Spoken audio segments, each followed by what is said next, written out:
মান আমানা বিল্লাহি ওয়াল ইয়াউমিল আখির ওয়া আমিলা সালিহান ফালাহুম আজরুহুম ইনদা রাব্বিহিম ওয়া লা খাউফুন আলাইহিম ওয়া লা হুম ইয়াহজানুন।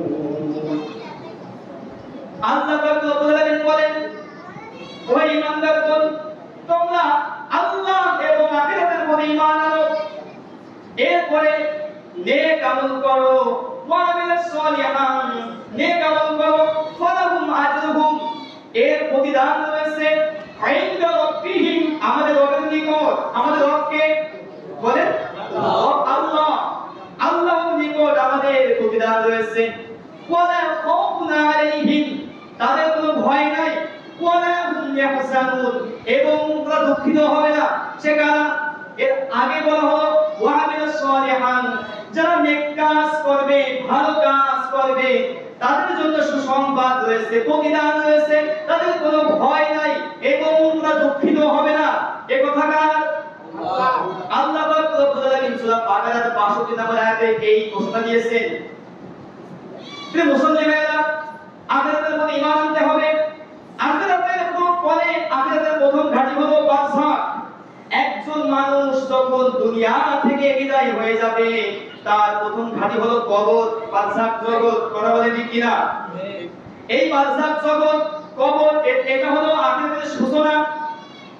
আল্লাহ পাক রব্বুল আলামিন এই আখিরাতের প্রথম ঘাঁটি হিসেবে জানিয়ে দিয়েছেন সূরা মুমিন এর ৪৫ এবং ৪৬ নম্বর আয়াতের মধ্যে আল্লাহ পাক রব্বুল আলামিন জানিয়ে দিয়েছেন, وحاق بآل فرعون سوء العذاب النار يعرضون عليها غدوا وعشيا ويوم تقوم الساعة أدخلوا آل فرعون أشد العذاب। আল্লাহ পাক রব্বুল আলামিন জানিয়ে দিয়েছেন, যারা ফিরআউনের বংশধর, ফিরআউনের যারা গোত্র, তাদেরকে আযাব পরিবেষ্টন করে রেখেছে। এরপরে সকাল এবং সন্ধ্যায় তাদেরকে তাদের জাহান্নামের আগুনের সামনে নেওয়া হয়, নেওয়া হবে, এমন কথা বলে নাই আল্লাহ পাক রব্বুল আলামিন, নেওয়া হয়, জাহান্নামের আগুনের সামনে নেওয়া হয় ফিরআউনের বংশধরদেরকে। এরপরে আল্লাহ পাক রব্বুল আলামিন বলতেছেন, যখন কিয়ামত সংঘটিত হবে, তখন আল্লাহ পাক রব্বুল আলামিন ফেরেশতাদেরকে অর্ডার করবেন, জাহান্নামের কঠিন শাস্তির মধ্যে তাদেরকে প্রবেশ করাও। এটা সূরা মুমিনের ৪৫ এবং ৪৬ নম্বর আয়াতে আপনি পাবেন। এখান থেকে আমরা বুঝতে পারলাম কবরে আযাব হবে, অলরেডি আযাব হচ্ছে ফিরআউনের বংশধরদের। সেই ঘোষণা আল্লাহ পাক রব্বুল আলামিন কুরআন কারীমের মধ্যে জানিয়ে দিয়েছেন। এই কুরআন কারীম এমন একটি কিতাব, এই কিতাবের মধ্যে কোনো সন্দেহ নাই। কোনো সন্দেহ আছে কি? না। আল্লাহ পাক রব্বুল আলামিন সূরা বাকারার ২ নম্বর আয়াতের মধ্যে জানিয়ে দিয়েছেন, আলিফ লাম মিম এর পরে আয়াত, যালিকাল কিতাবু লা রাইবা ফীহি হুদাল লিল মুত্তাকিন। যালিকাল কিতাব, এটা এমন একটি কিতাব, লা রাইবা ফীহি, এই কিতাবের মধ্যে কোনো সন্দেহ নাই। ভুল তো দূরের কথা, সন্দেহ করা যাবে না, সন্দেহ নাই। হুদাল লিল মুত্তাকিন, এই কিতাব মুত্তাকিনের হেদায়েতের জন্য আল্লাহ পাক রব্বুল আলামিন দীর্ঘ 23 বছর 22 বছর 5 মাস 14 দিন যাবত আল্লাহ পাক রব্বুল আলামিন তার হাবিবের কাছে নাযিল করে দিয়েছেন। কাদের জন্য? হুদাল লিল মুত্তাকিন, মুত্তাকিনের হেদায়েতের জন্য আল্লাহ পাক রব্বুল আলামিন এই কিতাব নাযিল করে দিয়েছেন। তাহলে আমরা জানতে পারলাম, প্রথমে সূরা বাকারা ৫ নম্বর আয়াতের মধ্যে আল্লাহ বলতেছে, যারা নেক আমল করবে, ভালো আমল করবে, তাদের কোনো ভয় নাই, তাদের কোনো চিন্তা নাই, তারা দুঃখিত হবে না। এরপরে আল্লাহ পাক রব্বুল আলামিন বলতেছে, যারা এর আগে বলতেছে, যারা আখিরাতের প্রতি বিশ্বাস রাখে, আল্লাহর প্রতি বিশ্বাস রাখে, আখিরাত এবং আল্লাহ পাক রব্বুল আলামিন যারা বিশ্বাস করে এবং নেক আমল করে, তাদের কোনো ভয় নাই, তারা দুঃখিত হবে না।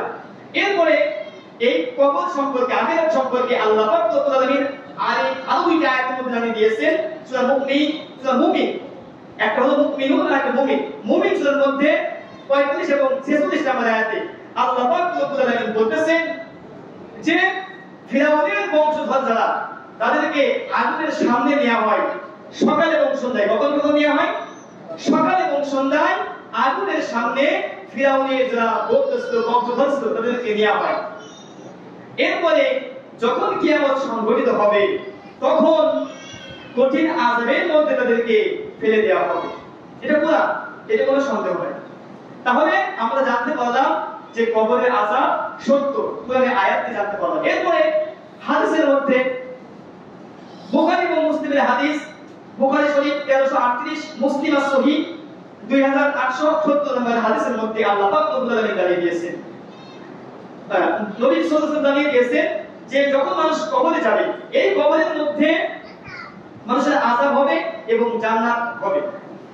মুমিন বান্দা যারা তাদের কবরের মধ্যে জান্নাতের দরজা খুলে দেওয়া হবে, জান্নাতের পোশাক পরিয়ে দেওয়া হবে, আর 70 হাত কবর প্রশস্ত করে দেওয়া হবে যারা ঈমানদার মুত্তাকি।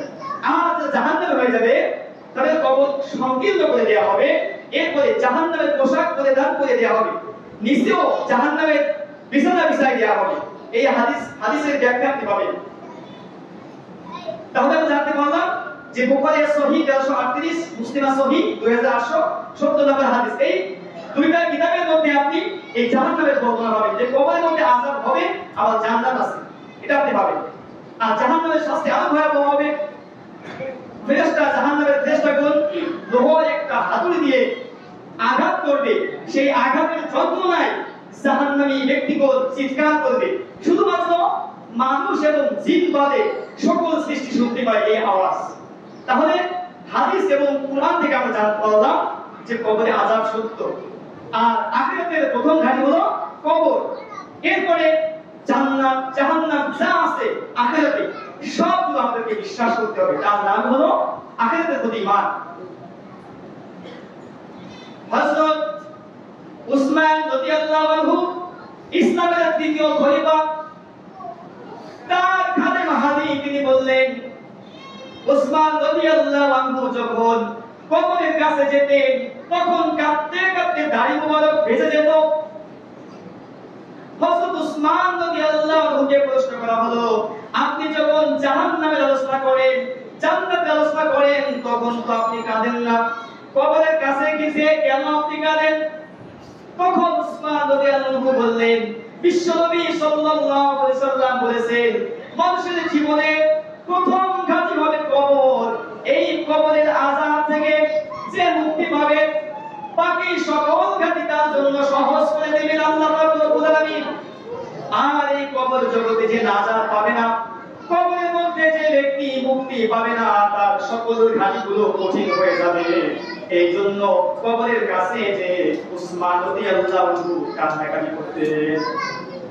প্রিয় মুসলিম ভাইরা, আর আমাদের উপায় কি? আমরা এখনো দেখতে আসি কবরের কাছে যে আমরা ছবি উঠাই, বিভিন্ন নেতা নেত্রীর কবরের পাশে দাঁড়িয়ে অনেকেই মুস্কে হাসতে ছবি উঠায় ফেসবুকে দেয়। আছে কিনা এমন ব্যক্তি? আছে। আসলে কয়েকটি জায়গায় আমাদের কান্নাকাটি করতে হয়, মানে হাসা যাবে না। বিশেষ করে কোন মানুষের দোয়ার জন্য দোয়া করার সময় কি হাসা যাবে? হাসা যাবে না। হাসতে হলে দোয়া কবুল করবেন না। দোয়া কবুলের একটা শর্ত হলো আপনার মনটা মলিন থাকবে, আপনি কান্নাকাটি কণ্ঠে কাঁদা কাঁদা ভাবে আপনি দোয়া করবেন। এরপরে কবরের কাছে যে আপনি কাঁদবেন না। কোন ব্যক্তির পিতামাতা মারা গিয়েছে, সেই মৃত্যু ব্যক্তির বাড়িতে যে আপনি কি হাসতে পারবেন? এটা কি শোভনীয়? এটা শোভনীয় নয়। একজন ঈমানদার মুত্তাকি মানুষের লাশের পাশে কখনো কাঁদতে পারে না, এই হাসতে পারে না, এজন্য কাঁদতে হবে, মন খারাপ থাকতে হবে। এইজন্য উসমান রাদিয়াল্লাহু আনহু কবরের পাশে গিয়ে তিনি কাঁদতেন আর চোখের পানি বেয়ে বেয়ে দাঁড়িয়ে যেত।